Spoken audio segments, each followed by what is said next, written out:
Hi guys, in this video I will be explaining that. How to change your name on Facebook.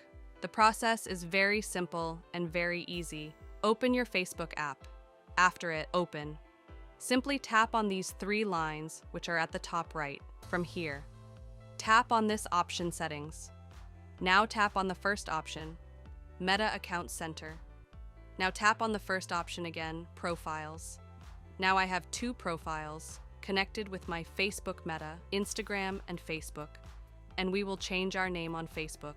So that's why I am selecting Facebook. On the first number, you will see the option name. Tap on this. So here you can write your first name, and here you can write middle name, and on the last, you can write your last name. After this, tap on the option Review Changes. And remember one thing, once you will change your name, you can't change it again for the next 60 days, so choose your name carefully.